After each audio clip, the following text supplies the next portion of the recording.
हमारे साथ बात करने केंद्रीय मंत्री स्मृति ईरानी जी। स्मृति जी, आज तो बहुत बड़ा दिन है इस देश के लिए, नई संसद में प्रवेश और उसके साथ ही देश की आधी आबादी को बड़ा तोहफा। नई संसद के भवन में नए संकल्प के साथ नव भारत के निर्माण में प्राण देने वाली नारी शक्ति को आज एक बहुत बड़ा प्लेटफॉर्म संविधान की सौजन्य से, संविधान के आशीर्वाद से मिलने वाला है। मैं माननीय प्रधानमंत्री जी को आज विशेष अभिनंदन देती हूँ कि उनका एक पॉलिटिकल स्ट्रेंथ है इतिहास गढ़ना, लेकिन जिस मानवीय दृष्टि से उन्होंने अपने पूरे कार्यकाल में 2014 के बाद से अब तक महिलाओं को प्राथमिकता दी है, प्रशासनिक अपनी सुविधाओं से, अपनी योजनाओं से, वो तो एक बहुत बड़ा स्वरूप ले ही चुका है कि आज कोई भी राजनीतिक दल महिला की इच्छा और महिला के अधिकारों को दरकिनार नहीं कर सकता। लेकिन प्रधानमंत्री जी ने जैसे कि आज सदन में कहा कि विमेन लेड डेवलपमेंट के विषय को भारत ने प्रधानमंत्री मोदी के नेतृत्व में उठाया और उसका एक अंतर्राष्ट्रीय स्वरूप G20 में हमने देखा कैसे G20 राष्ट्रों ने भी प्रधानमंत्री जी की सोच को विश्व पटल पर अपनाया। लेकिन इन सारी उपलब्धियों के बावजूद एक कमी जो खलती थी वो ये कि क्या महिला को आरक्षण नहीं, महिला को अधिकार अपने संवैधानिक दायरे में रहकर मिल सकता है या नहीं। इस प्रश्न का उत्तर आज देश के यशस्वी प्रधान सेवक ने दिया। और हमारे लिए तो ये मान्यता है कि जब नए भवन में महिला कदम रखती है बेटी के रूप में या फिर माँ के रूप में, तो भवन पर महिला के हाथों की छाप होती है। लेकिन आज इस भवन पर एक ऐतिहासिक संवैधानिक छाप प्रधानमंत्री जी ने नारी शक्ति वंदन बिल के माध्यम से रखी, जिसके लिए हम अनुग्रहित हैं। ये छाप जब तक ये भवन है, जब तक ये संसद है, तब तक यहाँ रहेगी। स्मृति जी, एक बड़ा बेसिक सवाल है कि बहुत लंबे समय से इसकी डिमांड थी, लेकिन कई सरकारें आईं और गईं, इसे पूरा नहीं किया जा सका। बहुत समय बाद इसे मूर्त रूप दिया जा रहा है। मैं इतना कहूँगी कि ये प्रधानमंत्री जी की मात्र एक संवैधानिक या प्रशासनिक पहल नहीं है, बल्कि हमारी संगठन की एक पद्धति है जिसको उन्होंने आज सदन में चरितार्थ किया है। आपको याद है कि भारतीय जनता पार्टी ने पहले राजनीतिक दल जिसने महिला आरक्षण के विषय को राजनीतिक स्वरूप देके अपना एक राष्ट्रीय रेजोल्यूशन पारित किया।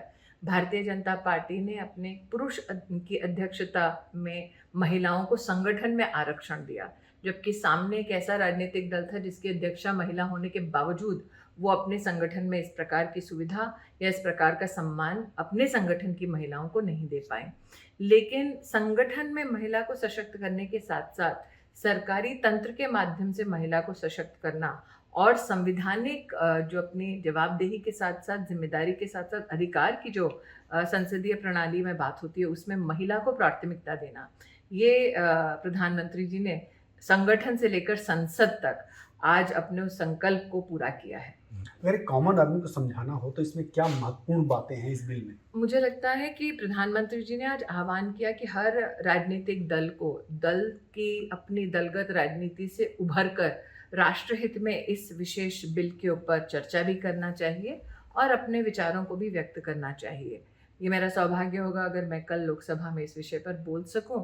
लेकिन ये आज जब बिल इंट्रोड्यूस हो रहा था स्पष्ट रूप से कहा गया कि अटल बिहारी वाजपेयी जी ने इसको स्वरूप देने का प्रयास किया और इससे पहले देवी गौड़ा जी ने 1996 में इसको इंट्रोड्यूस किया। 98, 2002, 2003 भारतीय जनता पार्टी का प्रयास तो इंगित ही है, लेकिन साथ ही कांग्रेस पार्टी जो राज्यसभा की बात करती है उसमें भी कांग्रेस पार्टी के जो दल के नेता हैं और समूह के उनके जो विपक्ष के उस वक्त जब वो सत्ता में थे तब यूपीए के समूह के नेताओं ने इसका विरोध किया था।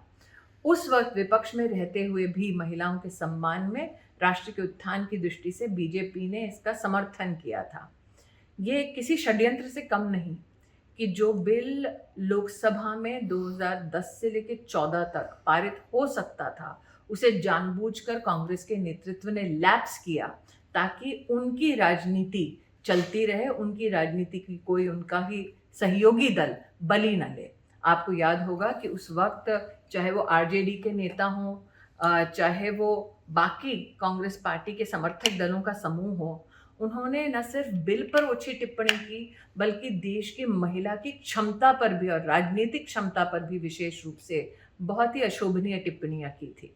तो आज उनका, और मैं तो स्तब्ध हूँ कि अधीर रंजन जी ने खुले मंच राष्ट्र के सम्मुख सदन की गरिमा को तार तार करते हुए झूठ बोला कि ये कांग्रेस का बिल है। पहला, ये सोच कांग्रेस की कभी नहीं रहती तो वो अपने संगठन में संशोधन करके आरक्षण देते, उन्होंने नहीं दिया, भाजपा ने अपने संगठन में दिया। दूसरा, देवी गौड़ा जी ने इसको इंट्रोड्यूस किया, बीजेपी के शीर्ष नेतृत्व ने अटल बिहारी वाजपेयी जी के कार्यकाल में इसको इंट्रोड्यूस किया। ये भी सत्य है कि भारतीय जनता पार्टी ने विपक्ष में रहते हुए भी जब कांग्रेस के सहयोगी दलों ने उनका साथ छोड़ दिया था तब हमने साथ दिया था, और ये बिल यूपीए के कार्यकाल के साथ समाप्त हो चुका था। तो इस प्रकार से बढ़ चढ़कर और अकेले झूठ नहीं बोला, पीछे से गांधी खानदान के चिराग उनको उकसा रहे थे कि बोलिए झूठ सदन में। तो आज प्रधानमंत्री जी ने कहा है कि सदन के आचरण से पता चल जाएगा कौन विपक्ष में बैठा रहेगा।